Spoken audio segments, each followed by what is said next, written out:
Hi everyone! Welcome to my vlog again guys. At nandito kami ngayon sa Mahar Fish Market and Mahar Restaurant. So guys, dahil nga po napagkayayaan po ng mga barkada at mga kaibigan na napuntahan namin yung restaurant na yan at fish market kasi nga masarap daw po yung kanilang seafood. So ayan guys, papasok po tayo kasama sila Kuya Mike, Ate Kati, Ate Ara, Janice, and Mikay. So ayan po yung sa entrance pa lang, ayan yung mga binibenta nila. So tingnan po natin mamaya yan. At nandito kami sa loob kasi nga Ramadan po ngayon at iftar po nila ng oras na yan kasi dumating kami ng alas 6 ng hapon. At yun yung time nila na magbe-breakfast sila kasi nga after sa kanilang fasting. So ayan, meron na ngang lalaking sumalubong sa amin dyan at tumingin ng mga paninda na crabs. Ayan, namili na po sila Kuya Mike ng mga crabs na para lutuin. At yung mga iba, ayan, hipon. Ang ganda ng mga paninda nila guys. Kasi nga, syempre, ang lalaki. Pero sila pa rin yung magluluto doon. Papaluto ka lang doon at may bayad lang po na 100 reals na papaluto. Kaya, kung pupunta po kayo guys, ayan po yung mga paninda nila.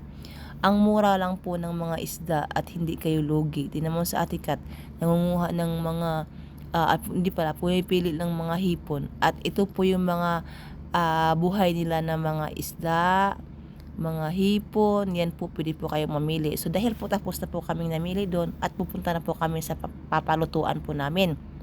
Diyan po ang banda ang area ng papaluto, pero dahil po ay Ramadan at kakakain lang nila, kakabukas lang pala. So ang nangyari guys, matagal kami nag-aantay. So ayan, inaantay namin kasi nga after 30 minutes pa daw bago maluto. So at saka habang pong papasok kami sa restaurant na kasi nag-aantay kami ng aming mga food na pinapaluto. Ayan, chika-chika muna, o di ba? Ang mga tao din chika-chika kasi nga tinan mo sila. Nakakain na sila kasi nga bago kasi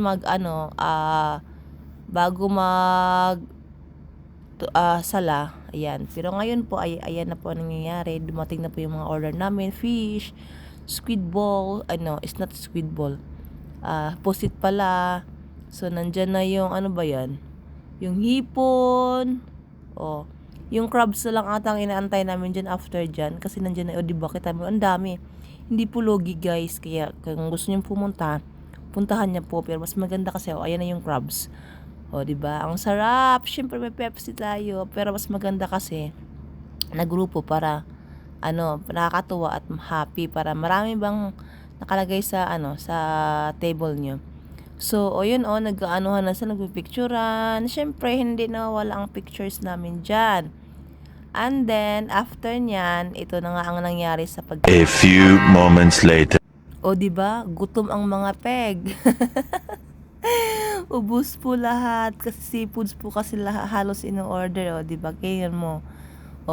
Ang kanin ang natira. Ang sarap po ng kanin nila, di ba? Ang hipon, ang isda, kawawang isda, ulo na lang natira. Nagkamay po kami niyan lahat. So, thank you everyone for watching my video. Bye!